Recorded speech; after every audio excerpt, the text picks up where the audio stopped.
and the kind of support they have extended, I am quite sure that we will be able to address this issue, if not completely, to a large extent. And that will, to my mind, will help the high courts also to expedite the issues pending before them, and with a result and consequential benefit percolating to the district judiciary.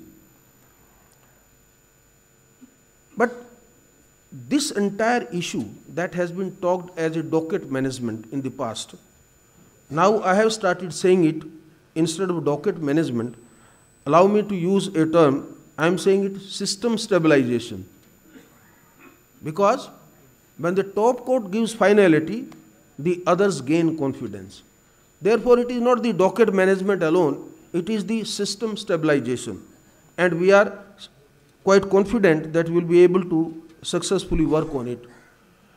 But the question will arise, which my brother the Chief Justice also pointed out in a way, we have the same strength of judges and the matters are also same. There is nothing like drastically reduction, and nothing drastically has been added also. And that's in a slow phase. With passage of time, the matters are being added and we are trying hard to dispose of. That's a continuous process going on.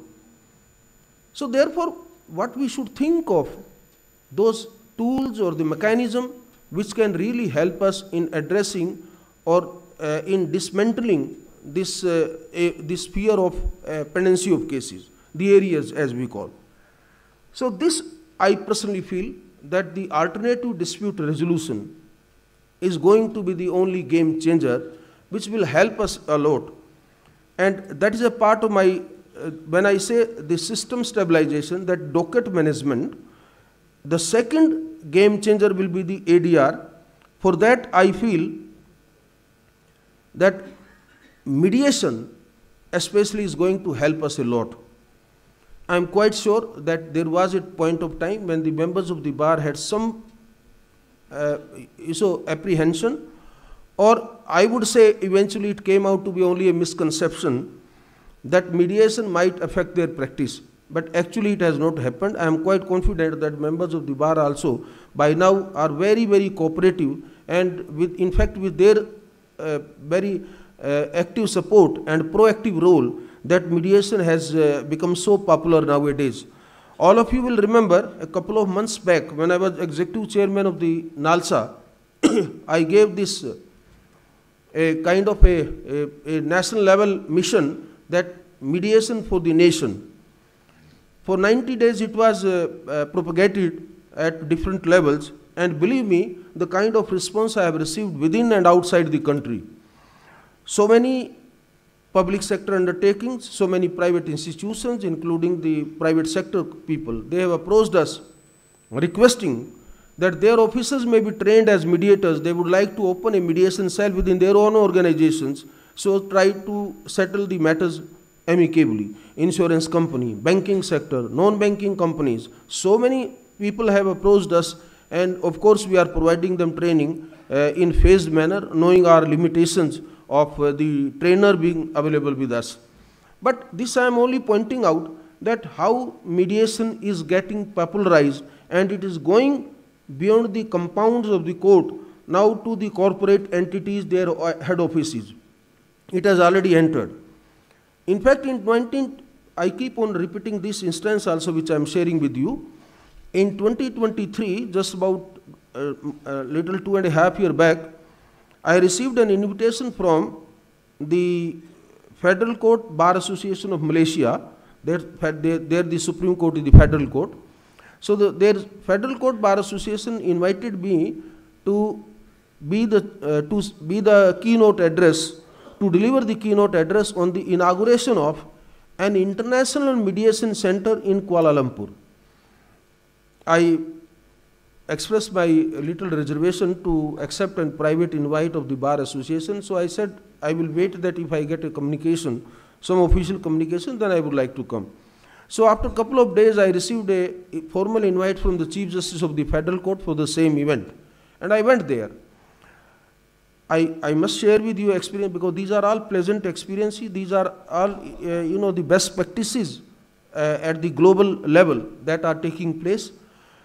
I found that each and every member of the Federal Court Bar Association there in Kuala Lumpur was so actively involved in the event. They were so enthusiastic. They were so excited that they are going to establish an international mediation center to compete with any XYZ mediation center. And what a beautiful building. They ultimately, where the consultation rooms, the proceedings to be held, a record to be maintained, everything that was inaugurated on that day. That was the event where I carried a very strong message with me, that if it can happen in Malaysia, why it cannot happen in India, where we are struggling with so much pendency. And mind you, the mediation as such is basically an original idea coming from our culture. When panchayati system, sitting under a banyan tree, the elders participating, resolving the dispute. So the mediation as such, the original concept, now it has been structured, it has been codified. But as such, if you look into, this is our cultural heritage, and therefore I thought that we must try to popularize it. So while in couple of last few months, when there has been a lot of a movement for mediation, I can share with you that I have seen the embittered families, they resolve their disputes through reconciliation. Yesterday only I was talking with the Honorable Chief Justice. We were talking that it is sometimes very tough to persuade the parties in partition proceedings or in family disputes sometimes, because once there is some ego issue or some emotional setback or some kind of emotional hurt to them, they don't agree to it. But I was sharing a successful story of West Bengal only, where the family fighting for last 4 decades, eventually in my court they agreed for mediation and the dispute has been happily resolved. So we have to create these instances. These instances will be created from the table, from the brief, from the office and chamber of each member of the bar. And believe me and trust me that wherever you will be able to succeed in mediation of one matter, it is going to generate you several matters coming to your chamber because of your goodwill in profession.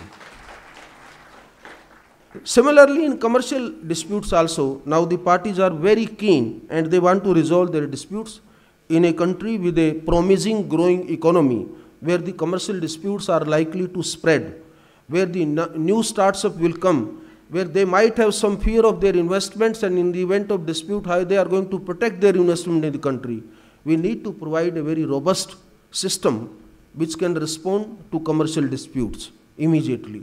So 2-tier system. One, where we can introduce a medium as one of the mechanism where the parties can immediately resolve their dispute with very low cost and with a win-win situation both sides. The second, we need to have a predictable commercial court system where the dispute will be resolved on merits, but with predictability and with a dedicated timeline.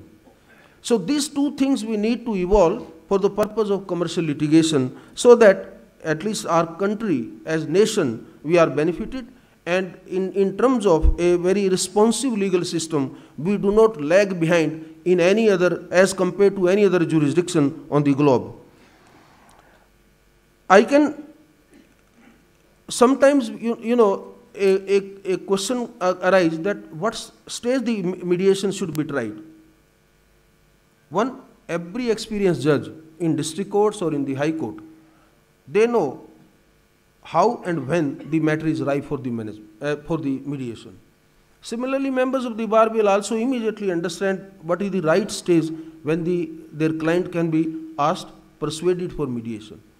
Because this will depend upon case to case, one-to-one basis and case-to-case basis, that you will have to really work on it. But never feel that mediation, if at the preliminary stage has failed or at the beginning it has failed, it will never succeed. These are also, I have very wonderful, successful examples where parties failed in mediation once, twice, thrice, but eventually in the 4th attempt, 5th attempt or 6th attempt, they succeeded and they resolved their disputes. So we have 3-4 things for mediation we need to keep in mind. One, parties must understand its value. So the first thing, that is a responsibility that comes on the bar and sometimes on the bench also, rather both on equal side, that we must try and persuade the parties to understand the value of the mediation. What is that value? Absolutely low cost effectivity. Second, timely adjudication. 3, win-win situation. 4th, a complete closure to the future litigation. Once you give these incentivized ideas to a consumer of justice, I am quite sure, and you will also be equally sure, that he will definitely consider it a very favorable modicum of resolving his dispute. Second, some government officers are also there, but most importantly, learned Advocate General himself is here. And wherever the government litigation comes, I personally feel that the government departments must shed their reflexive habit of filing appeals. Unfortunately, sometimes the bureaucrats are also maybe right. They feel that if I don't file the case tomorrow, after 5 years, after 10 years, somebody will open the file and hold me accountable for it. That why did I accept this judgment? Why didn't I file the appeal? This kind of psycho-fear is because of the individual accountability we start fixing on it. It should be an institutional accountability. The government should take a policy decision as a part of the litigation policy, that where up to this stage when you have lost the case, say for example, if you lost a case at 2 courts consecutively, assuming the judgment is erroneous, assuming that you might succeed in the 3rd appeal, but still your policy framework can say we will close the litigation here. Or at 3rd stage, why don't you say that all right, I have lost it, but now I will try for a mediation. So the government's flexibility on mediation part, particularly on why coming to it, that government must come out with a proactive approach that we would like to settle the disputes, and this accountability business should be resolved within the government functioning. I am quite sure there are many appeals not based upon legal principles, but these are filed only because of the institutional anxiety. Therefore, this accountability framework need to be revisited by each state and by all the stakeholders. The third thing, that is for my dear members of the bar, whom I have been really depending upon throughout the country. I'm sharing with you my biggest strength throughout the country are the members of the bar. And that's why on your invite I'm here. You see, you have to develop that mediation culture as a part of your professional skill. And this can happen once we avoid, normally what will, the practice is that when the litigant comes, we obviously advise him, and rightly so, that this is your cause, and for that you can go, say for example, you can go to motor accident claim tribunal, you can go to civil court, you can go to a reference court for compensation, or you can go to any constitutional court. That is what perfectly legal advice we always give, and there is nothing wrong in that. That's part of your professional ethics, and you must continue with that. But while giving that advice, if you also tell the litigant, look here, we are filing your case, but we will take a chance of compromising at the earliest through mediation, so that whatever benefit you get today will be much better than what is going to be granted to you after 5 years. And that client will also understand the implications of that passing of decree might be easy, execution is very difficult task in the system.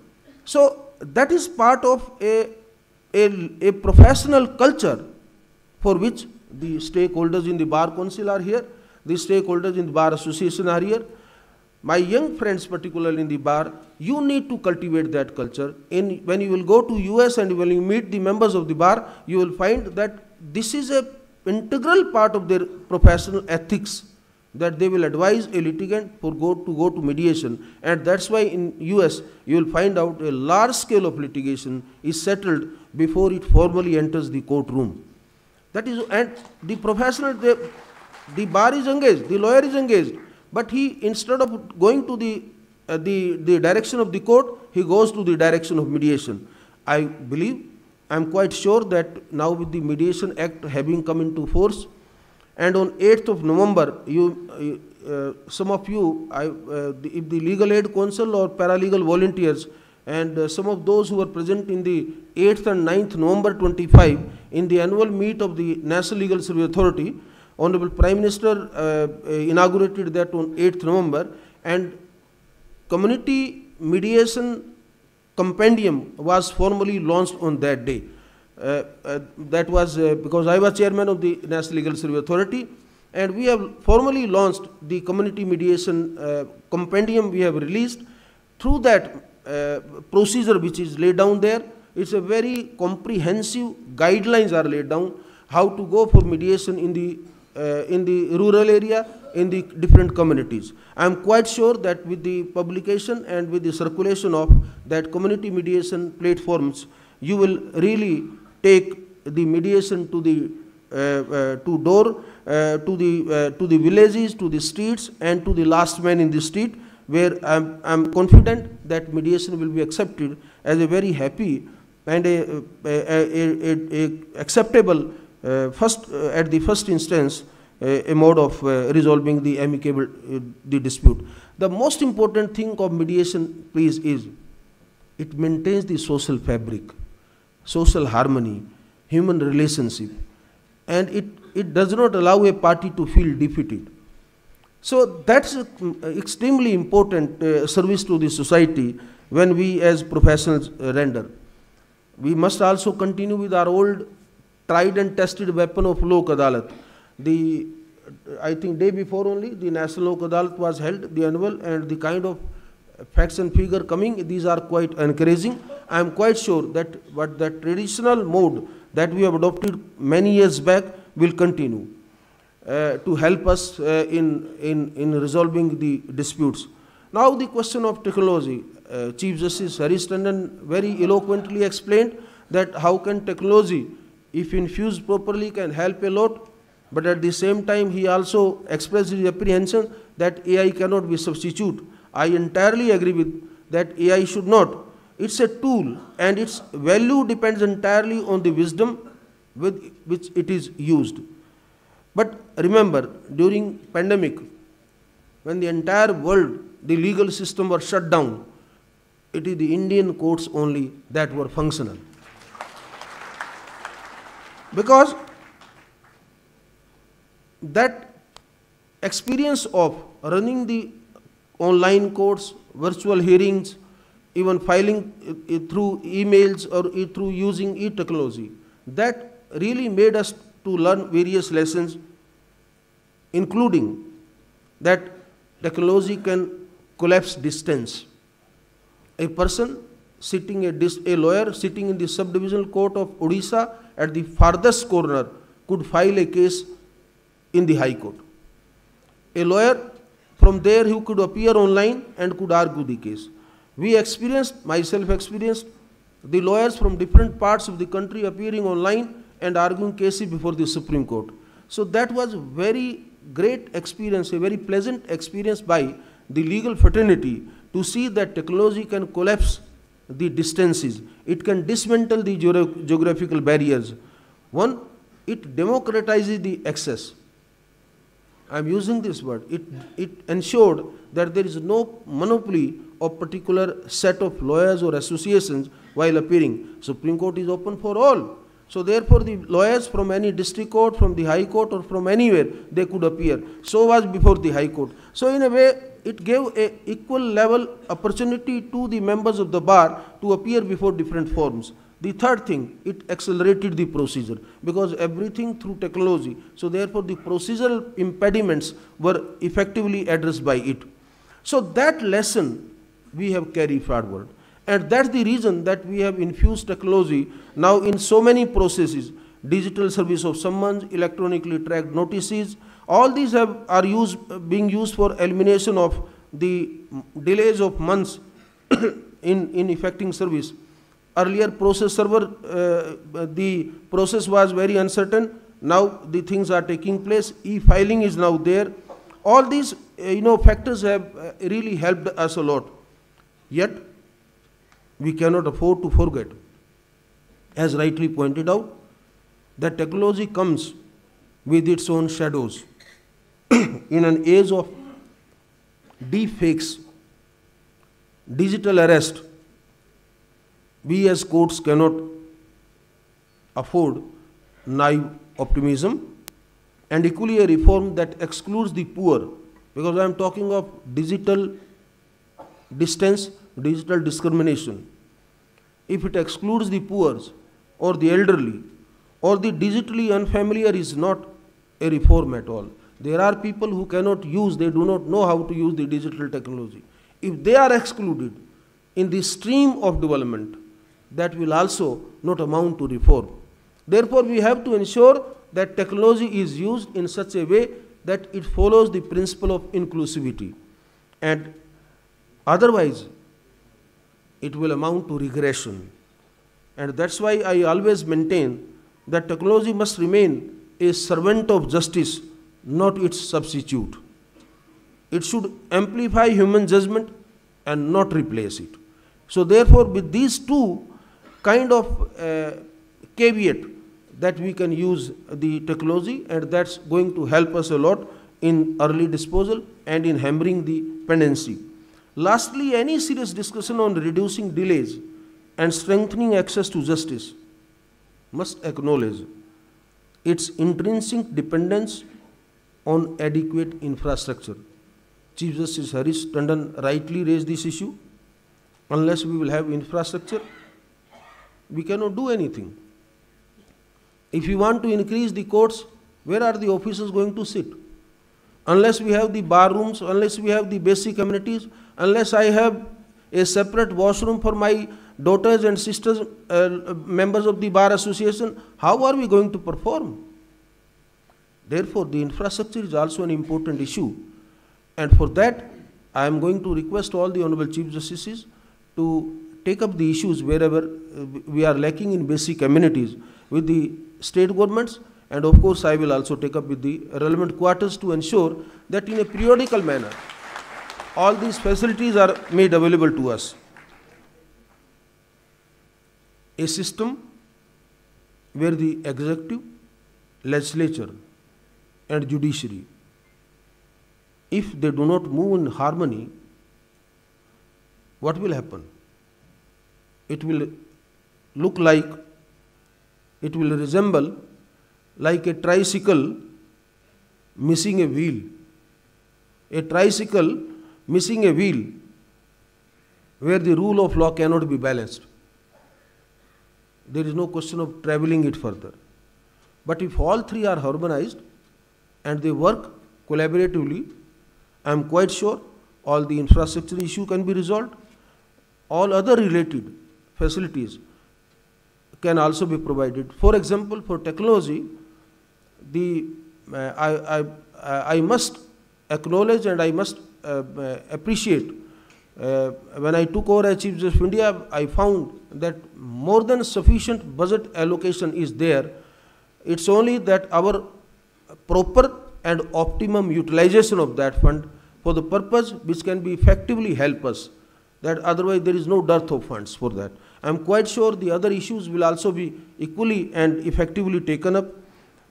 Say, for example, that matter I have already taken up, that specialized courts, like in the sphere of family courts and commercial we have seen, and in some of the criminal, you must have seen that in these two fields, the special courts have really helped a lot.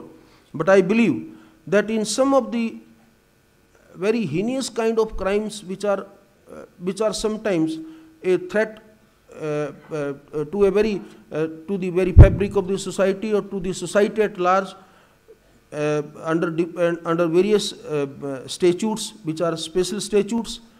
For trial of those cases, it is very imperative that we have dedicated courts which are exclusively dealing with those matters only, and where the trials can be concluded in a time-bound manner. That will be a very fair approach to those who are actually found to be guilty of committing this kind of offense, and to those ultimately against whom nothing is proved. So it is something, a balancing the right of both sides, that we need to have these kind of specialized courts.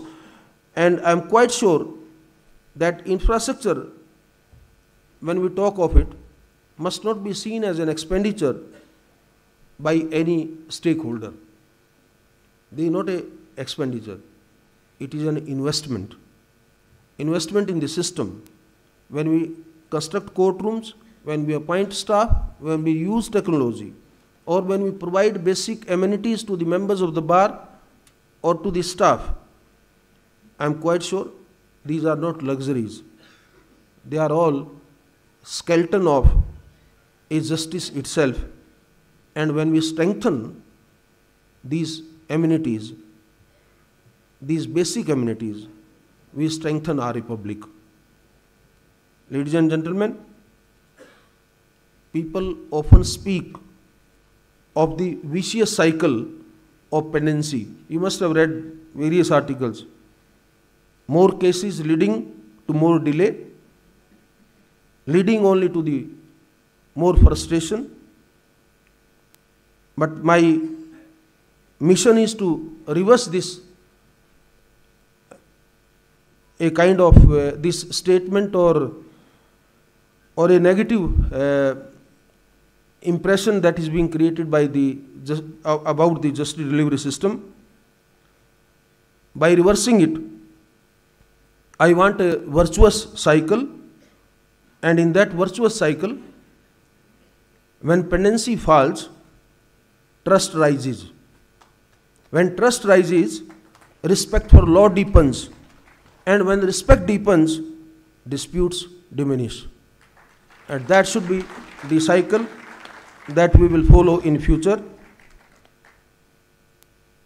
While concluding remarks, allow me to return to the land that so graciously hosts us today, the great land of Odisha, a region whose history reminds us that great endeavors have always succeeded through collective effort. Its heritage, from ancient maritime trade to enduring artistic traditions, shows that progress is never the work of a solitary hand, but it is always the cumulative strength of many working in unison. Similarly, our justice system may be like to a chariot. The bench, the bar, the administration, and the citizens are the four wheels. If one even refuses to move, the journey halts. Let us resolve collectively to push it together. I may not be accused of saying that while sitting on the dais, when the president of the bar or the chairman of the bar council were speaking, they had talked about certain requests or demands, whatever were there. I don't want to say that I have not heard, partly I have heard. All these issues will be in due course of time resolved. I am quite sure that with your cooperation and with your help, the things will be taken care. I am very hopeful, confident on my agenda of providing this timely justice to the common man. And as I said, I repeat my appeal in a very passionate manner to all of you that this can only happen when we work together as a team, as a family. The entire legal fraternity has to have this motto as their principal goal. This may be a beginning, but once we begin, then we know that we will be able to reach the destination. आप सब लोग जो थोड़ा बहुत उर्दू का लफ्ज़ों को जानते हो और जो कभी शेर व शायरी कभी आप सुनते होंगे ध्यान से, तो एक कवाली आपने बड़ी फेमस, वैसे तो वो गज़ल भी थी और कवाली भी गाई थी उस्ताद नुसरत मियाँ ने। उसमें एक शेर आता है, मैं अक्सर उसको लास्ट में सुना देता हूँ और वही सुना करके मैं आज भी अपनी बात मत करूँगा। ये इश्क नहीं आसान बस इतना समझ लीजिए, ये इश्क नहीं आसान बस इतना समझ लीजिए, ये आग का दरिया है और कुछ लोग कहते हैं डूब के, पर मैं कहता हूँ तैर के जाना है। Thank you very much, thank you for inviting me. जय हिंद, जय भारत।